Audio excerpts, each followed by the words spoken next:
வினோத வாய்ஸ் நேயர்களுக்கு வணக்கம். நான் உங்கள் கிருஷ்ணவேல். இன்றைக்கி நாம் இன்று மேலே எதை பற்றி பார்க்க போகிறோன்னா, நம்ம ஆதவ அர்ஜுனா எப்படிப்பட்ட ஒரு கடைந்தெடுத்த சந்தர்ப்பவாதி அப்படிங்கிறது தான் விரிவாக பார்க்க போகிறோம். அதற்கு முக்கிய காரணமே தற்செயலாக இப்போ 2-3 நாளாக சுற்றிக்கிட்டு இருக்கிற ஒரு பழைய வீடியோ. அதாவது ஒரு 2 ஆண்டுகளுக்கு முன்பு ஆதவ அர்ஜுனா கொடுத்த ஒரு பேட்டி. அது ஏதோ ஒரு சேனலில் கொடுத்துருக்கிறாப்புல. அந்த சேனலில் கொடுத்த பேட்டியை இப்போ எல்லோரும் வைரல் பண்ணிகிட்ருக்காங்க. அது என்னன்றதை விரிவாக பார்க்கலாம்.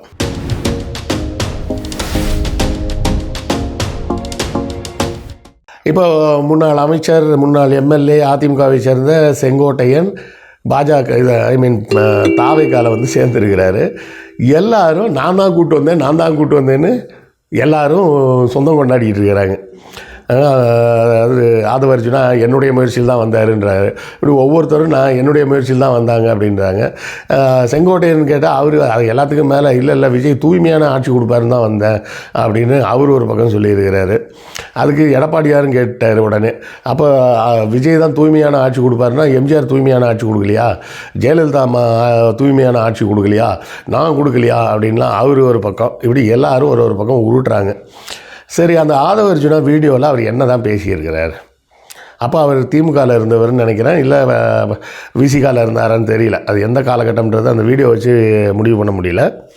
எனக்கு தெரிஞ்சு அப்போ விசிகாவில் தான் இருந்திருப்பாருன்னு நினைக்கிறேன். திமுகவில் அவர் கட்சி உறுப்பினர்லாம் கிடையாது. அந்த ஐடி விங்கில் வேலை பார்த்தார். அந்த ஒரு பெண்ணுன்னு ஒரு நிறுவனமாக இன்னும் வேறு ஐபேக், அந்த ஐபேக் நிறுவனத்தில் தான் வேலை பார்த்துருக்கிறார்.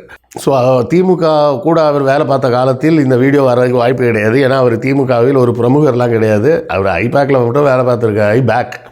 ஐபேக்குன்னு சொல்கிறேன், ஐபேக். அந்த ஐபேக் நிறுவனத்தில் வேலை பார்த்துருக்கிறாரு. அதோட விசிகாவில் போய் சேர்ந்துட்டார். அங்கே ஒரு 10 எக்ஸல் ஷீட்டை ஆட்டையை போட்டு போயிருப்பாருன்னு நினைக்கிறேன். ஐபேக்கில் இருந்த எக்ஸல் ஷீட்டு, அதாவது இந்த வாக்காளர் விவரங்கள் அது இதுன்னு இருந்திருக்கும்ல, அந்த எக்ஸல் ஷீட் எல்லாத்தையும் எடுத்துகிட்டு போயிருப்பார். அதை காமிச்சு போய் அண்ணன் திருமாவளவன் கூட போய் சேர்ந்துட்டார். அப்புறம் அங்கே அவர் மண்டைய கழுவலான்னு பார்த்தாரு. திருமாவளவன் அண்ணன் உஷார், இவன் யார், இவன் டேஞ்சரஸ் பார்ட்டி மாதிரி தெரிகிறாருன்னு கழட்டி விட்டார்னா அவர் கட்சி விட்டுலாம் அனுப்பலை. 6 மாதம் சஸ்பெண்ட் பண்ணார். கட்சியோட தலைமை அனுமதி இல்லாமல் உங்கள் சௌரியத்துக்கு பேசக்கூடாது, அதனால் 6 மாதம் சஸ்பெண்ட் பண்ணுறோம் அப்படின்னாரு.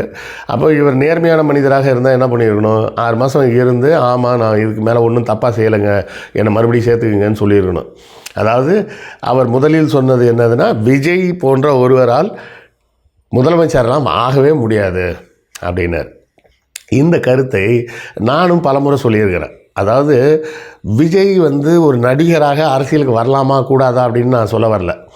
கண்டிப்பாக வரலாம், போட்டியிடலாம், எல்லாமே செய்யலாம். ஆனால் விஜய் எப்போது அந்த நடிகர்ன்ற பிம்பம் அவர் மேலே இருக்குதோ, அது இருக்கிற வரை அவரால் வர முடியாது. ஏன்னா கட்சிக்காரர்களாக யாரும் பின்னாடி வரமாட்டாங்க. கட்சிக்கு வரணும்னா அவர்களுக்கு ஒரு பெரிய கட்டுப்பாடு வேணும். அந்த கட்டுப்பாடு இருந்தால் தான் அந்த கட்சியாக இருக்கும். இன்னொரு வீடியோ கூட நீங்கள் பார்த்துருக்கலாம். இந்த நம்ம விருகம்பாக்கம் தொகுதி தனசேகரன் துணை முதல்வர் உதயநிதியோட பிறந்த நாளைக்கு கிரீன்வே சாலையில் சுமார் 5000 பேரை கூட்டு போயிருக்கார் பரிசுகளோடு போய் சந்திப்பதற்கு. அந்த சாலையில் அப்படி ஒரு ஒழுங்கு. சாலையோட ஒரு பகுதியில், ஒரு பாதியில் இவங்கெல்லாம் போகிறாங்க, இன்னொரு பாதியில் வாகனங்கள் தாராளமாக போயிட்டு வருது. அதாவது சாதாரணமாக ரெகுலராக போகக்கூடிய வாகனங்கள். அந்த சாலையில் பெருசாக போக்குவரத்தெல்லாம் இருக்காது, இருந்தாலும் போகக்கூடிய வாகனங்கள் இருக்குது.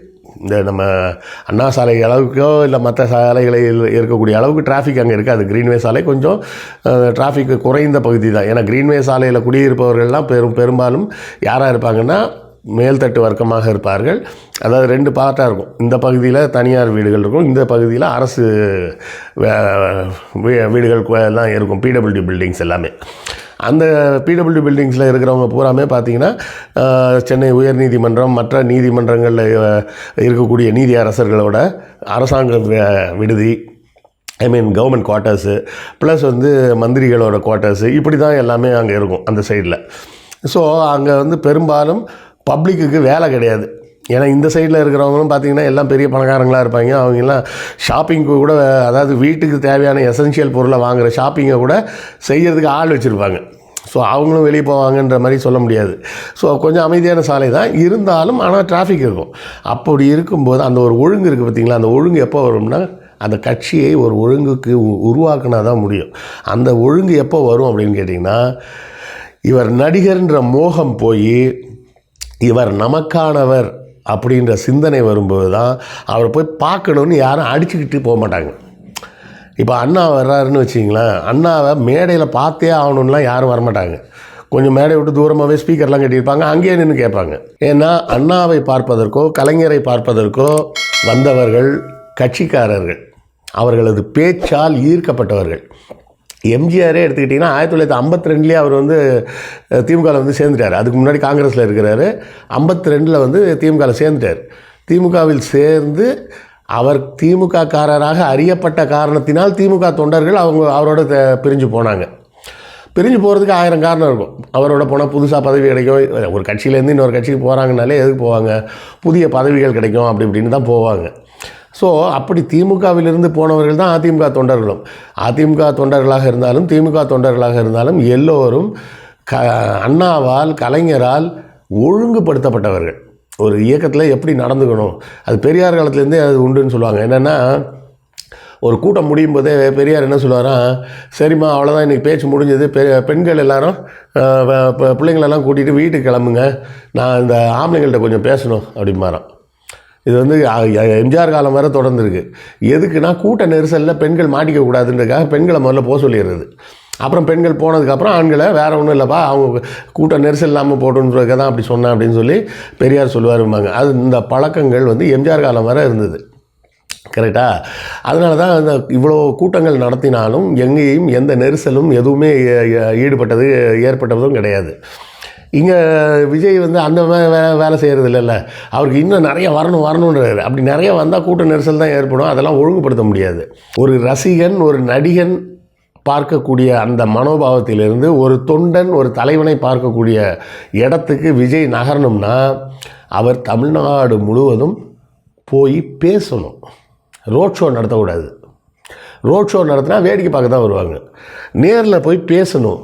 ரோடாக தெருவாக போய் பேசணும். அப்போ என்ன மக்களுக்கு தோணும், விஜய் நம்ம தெருவுக்கு வருவார்ப்பா அப்படின்னு ஒரு நம்பிக்கை வரும்ல. அத்தனை தெருவுக்கு போக முடியுமா சார் அப்படின்னா, போனால் தான் நீ தலைவன் ஆக முடியும், இல்லைன்னா ஆக முடியுமா? அண்ணா 49 கட்சி ஆரம்பித்து 67 வரை ஒரு கிராமம் விடாமல் போய் உள்ளே போய் பேசியிருக்கிறாரு. இப்போ அது எல்லா ஊர்களுக்கும் பேருந்துகள்லாம் இருக்குது. பேருந்துகள் இல்லாத பகுதிகளுக்கு கூட சைக்கிளில் பின்னாடி உட்காந்துலாம் போய் பேசின காலம்லாம் உண்டு. அந்த மாதிரி கிராமங்கள்லாம் போய் பேசியிருக்கிறாங்க. அப்படி ஒவ்வொரு ஊர்லேயும் ஒவ்வொரு இடத்துலையும் போய் பார்த்தா தான் எங்களுக்கான தலைவர் இவர் அப்படின்ற ஒரு ஃபீல் வரும். அந்த ஃபீல் வந்தால் மட்டும்தான் நீங்கள் நடிகன் அப்படின்ற கோணத்திலேருந்து தலைவனாக மாற முடியும். இதை நம்ம பலமுறை சொல்லிட்டோம். இதை வந்து அன்னைக்கு பேசினது யார்? ஆதவ அர்ஜுனா. அடுத்தால் ஆதவ அர்ஜுனா பேசினது என்ன? நான் ஒரு தலித்தை தான் துணை முதல்வராக்க போகிறேன் அப்படின்னார். இது விசிகாவில் இருக்கும்போது இந்த சொன்ன வாசகத்தை அப்படியே விட்டுட்டு தாவைக்கால போய் சேர்ந்துட்டு அங்கே அதுக்கு மேலே அதை பற்றி பேசவே இல்லை. அப்போது ஆதவ அர்ஜுனா என்பவர் எப்பேற்பட்ட ஒரு சுயநலவாதி இல்லை சந்தர்ப்பவாதி. ஏன்னா இப்போ செங்கோட்டையன் வந்தோடனே இப்போ என்ன சொல்கிறாரு, செங்கோட்டையன் நான் தான் கூப்பிட்டு வந்தேன், என்னால் தான் வந்தாருன்றாரு. அவர் வந்தவர் என்ன பண்ணிகிட்டு இருக்கிறாரு, பாக்கெட்டில் ஜெயலலிதா அம்மா படம் வச்சுருக்காரு. ஜெயலலிதா அம்மா ரொம்ப ஊழல் இல்லாத தூய்மையான கரங்களுக்கு சொந்தக்காரரா. அப்போது நீங்கள் தாவேகாவிலேருந்து என்ன சொல்லிட்டு வந்தீங்க? ஊழல் இல்லாத ஆட்சி, கழகங்கள் இல்லாத ஆட்சி, 2 திராவிடங்களும் இல்லாத ஆட்சி அப்படின்னு சொல்லிட்டு வந்துட்டு அங்கேருந்தே ஆளை கூட்டு வரேன்றீங்க. இப்போ ஆதவ அர்ஜுனா போகிற போக்கில் என்ன அடிச்சு விட்ருக்காரு. இப்போ சிட்டிங் மினிஸ்டர் இருக்கக்கூடிய திமுகலேருந்தே 2-3 பேர் வருவாங்க எங்கள் கட்சிக்கு அப்படின்றீங்க. இந்த பக்கம் திமுக ஊழல் கட்சின்னு பேசுகிறீங்க, அப்புறம் திமுகலேருந்தே எங்கள் கட்சிக்கு வருவாங்கன்னு சொல்கிறீங்க. அப்போ இது 2ல் எது உண்மை? நீங்கள் திமுகவை சேர்ந்தவர்கள் ஊழல்வாதின்னு சொன்னது உண்மையா, இல்லை திமுகவில் இருக்கக்கூடிய மந்திரிகள் வந்தால் தான் உங்களுக்கு ஸ்ட்ரென்த்துன்றது சொல்கிறது உண்மையா? கரெக்டாக முன்னாடிலாம் பிஜேபியில் ஒரு விஷயம் இருக்குல்ல, பிஜேபியில் யார் சேர்ந்தாலும் வாஷிங் மிஷினில் போட்டு துவச்சி ஒயிட் ஆக்கிடுவாங்கல்ல, அது மாதிரி தாவைக்காக வந்தோடனே அவங்கெல்லாம் புனிதமாகிடுவாங்களா? செங்கோட்டையன்லாம் கன்விக்ட் ஆனவர், ஊழல் பண்ணியிருக்கார் போக்குவரத்து துறையிலன்னு கன்விக்ட் ஆனவர்.